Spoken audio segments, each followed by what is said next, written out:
মমতা 1.5 বছর লেগেছিল এই রাজাকারের বাচ্চা, হেফাজতের বাচ্চা, এদেরকে ভারত বিরোধীদের সোজা করতে। অনেকবার বলি বাবা তোমার দরবারে সব পাগলের খেলা, হরেক রকম পাগল নিয়ে মিলাইছে মেলা। আবার বলছি এটা একটা বদ্ধ পাগল, যিনি দাঙ্গা আর হাঙ্গামা ছাড়া কিছু বোঝেন না। বাপের বেটা হলে এই 2026-এ আবার ভারতের সেই ছাগলের 3 নম্বর বাচ্চা ও বিজেপি নেতা শুভেন্দু অধিকারী এবার জনতার রোষানল ও মারধরের শিকার।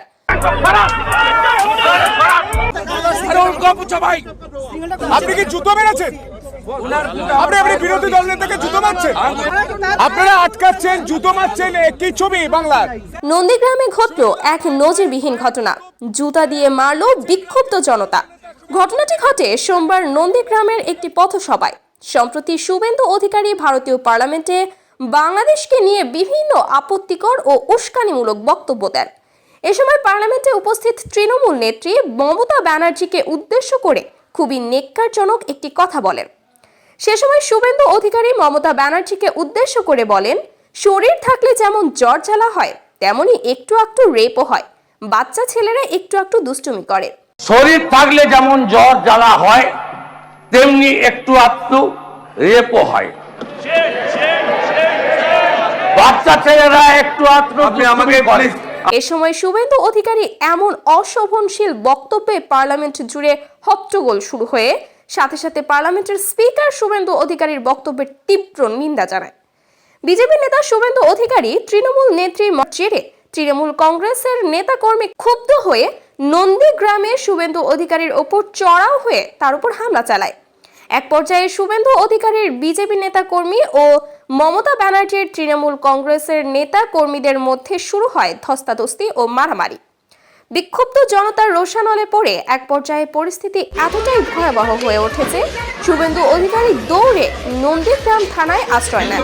নিজের জীবনের নিরাপত্তার জন্য তিনি পুলিশের ওপর সম্পূর্ণ নির্ভরশীল হয়ে পড়েন। এ সময় উপস্থিত তৃণমূল কংগ্রেসের একজন নেত্রী শুভেন্দুর ওপর ক্ষুব্ধ হয়ে বলেন, এই শুভেন্দুর কারণে এখন আমাদের পশ্চিমবঙ্গের অচল অবস্থা।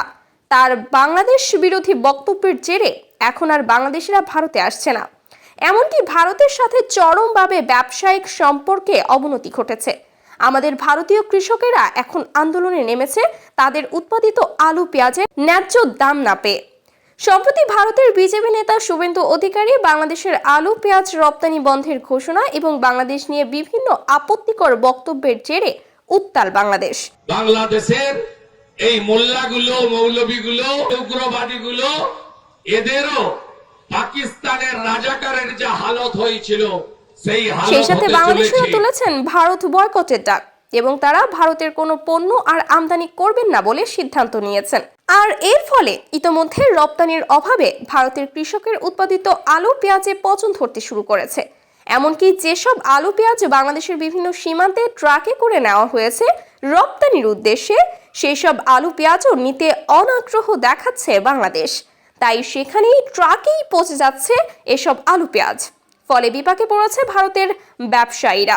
এর ফলে ভারতের কৃষক ও ব্যবসায়ীদের দেখা দিয়েছে অস্থিরতা ও বিজেপি নেতা শুভেন্দু অধিকারীর ওপর তীব্র ক্ষোভ এবং পদত্যাগের দাবি।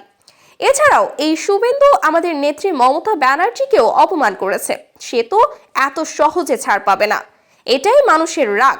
শুভেন্দু অধিকারী তার কর্মফলের স্বাদ পাচ্ছেন, আরো পাবে যদি না দেশের মধ্যে সাম্প্রদায়িক দাঙ্গা না বন্ধ করে। শুভেন্দু বলি, পাগলামিটা আর নয়, এবারও পাগলামি করলে কিন্তু আর ছাড় দেবে না পশ্চিমবঙ্গের মানুষ।